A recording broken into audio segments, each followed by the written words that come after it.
Beleza? Então, nessa aula aqui a gente vai entender os detalhes das ações do grupo Condições e Fluxo de Trabalho, tá? Então aqui a gente tem os componentes de aguarde que a gente já viu, né, na nossa demonstração. A gente tem o componente de se ou outro que a gente também já viu nas últimas aulas aí. A gente tem esse componente de dividir. Então, basicamente, esse componente de dividir é um teste AB dentro da automação, onde você pode fazer uma divisão uniforme, né? Então, vai dividir 300 vai dividir um para o caminho A, outro para o caminho B, outro para o caminho A, outro para o caminho B, e você pode definir aqui um limite, no máximo 300 contatos, ou você pode dividir isso aqui indefinidamente. Você pode dividir até uma data específica para definir depois qual foi o caminho vencedor, ou você pode fazer uma divisão condicional até que X contatos forem enviados para o caminho A ou até que atinja uma data específica, tá? Então, essa aqui é o teste AB de automação. Vamos colocar aqui para vocês verem como é que fica, tá?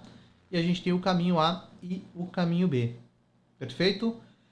Essa funcionalidade ela está exclusiva para planos professional e acima, tá? E deixa eu carregar. Geralmente o ActiveCampaign, quando você deleta um fluxo, ele fica carregando aqui eternamente. Então já fica aqui a minha dica para vocês. Quando isso acontecer, vocês podem atualizar a página de vocês, que aí ele vai voltar da onde ele parou. Perfeito? Voltando para as condições de fluxo de trabalho, a gente tem esse componente de vá para, que a gente já viu, né? A gente utilizou ele aqui na nossa automação.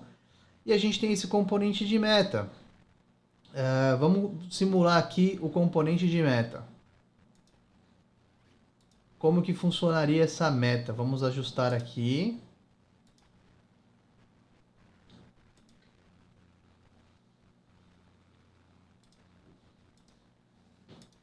Tá, vamos lá. Então vamos falar de meta. Então a gente vai mandar o e-mail 1. Para quem não abriu, a gente vai mandar o reenvio 1. Perfeito?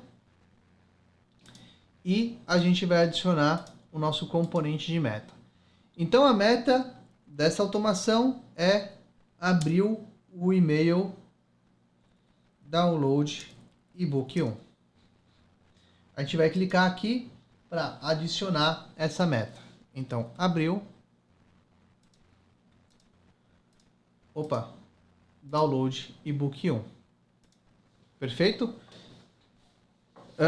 Mas a meta pode ser que ele abra o ebook 1 e pode ser que ele abra também o reenvio 1 do ebook 1. Então, vou colocar aqui, ou abriu o ebook 1, ou abriu o reenvio 1 do ebook 1. Então, essa é a nossa meta. Se ele abriu, ele atingiu a meta.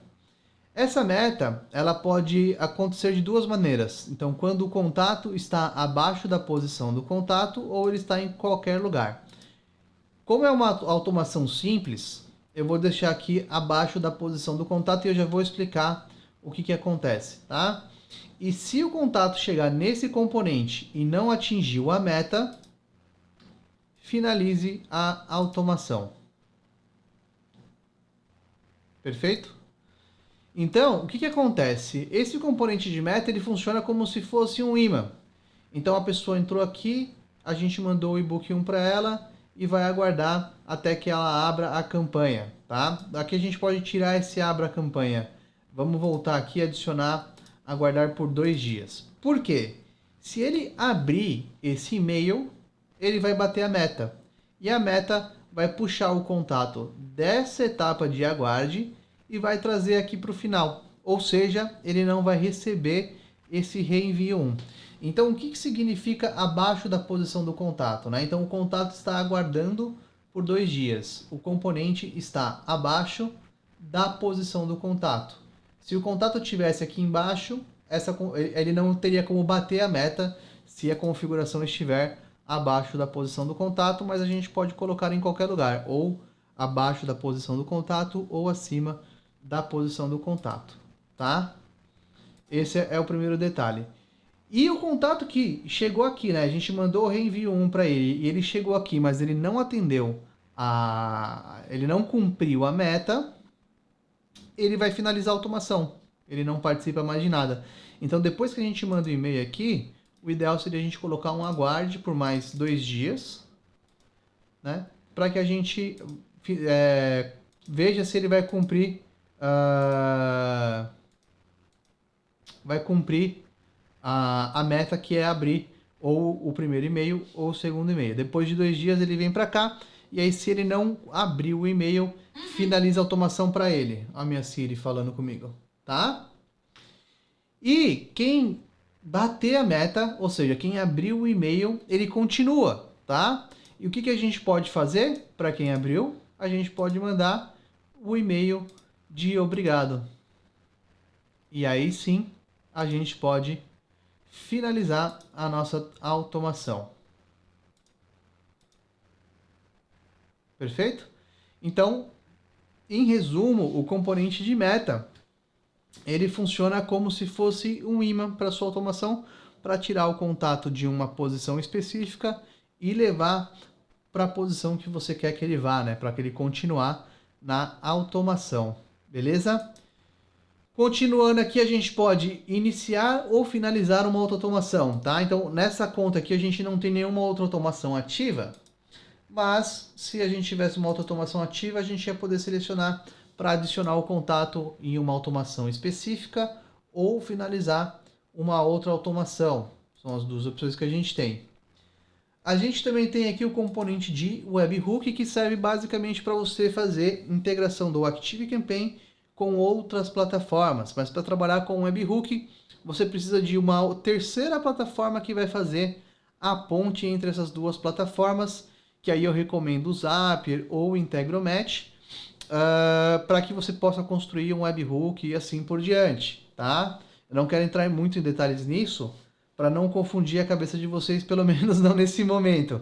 Mas lembra que eu falei sobre o envio de WhatsApp, sobre o envio de Telegram dentro da automação? É exatamente esse componente que você vai utilizar, né? Então você vai, por exemplo, lá no Integromat, construir um webhook que, quando receber uma mensagem, vai mandar a plataforma XPTO a disparar o WhatsApp, como por exemplo o Twilio, né? Então o Integromat recebe uma mensagem e manda o Twilio mandar um WhatsApp, né? Então a gente criaria esse webhook e colocaria o endereço do webhook aqui. Então, quando o contato passasse por esse componente, o ActiveCampaign ia mandar a mensagem para o Integromat ia mandar a mensagem para o Twilio e a mensagem do WhatsApp seria enviada, tá? Então, basicamente, aqui é só a explicação mais básica de como que funciona o universo de integração. E, por último, a gente tem essa operação matemática que a gente pode ou adicionar números em campos, né? Adicionar, dividir, multiplicar, subtrair, ou adicionar e remover dias de um campo de data. Então, a gente pode selecionar aqui um campo e a gente vai colocar, por exemplo, data de aniversário. Então, a gente pode adicionar ou subtrair 1 dia, 2 dias, 3 dias. Ou, eu não tenho nenhum campo de texto aqui, mas a gente poderia, por exemplo, pegar o deal value e adicionar, por exemplo, 10. Ou subtrair 10, ou multiplicar por 10, ou dividir por 10. Tá? Então, esse campo de operação matemática é um campo bem legal. E, se eu não me engano, ele está disponível apenas nos planos Plus e acima.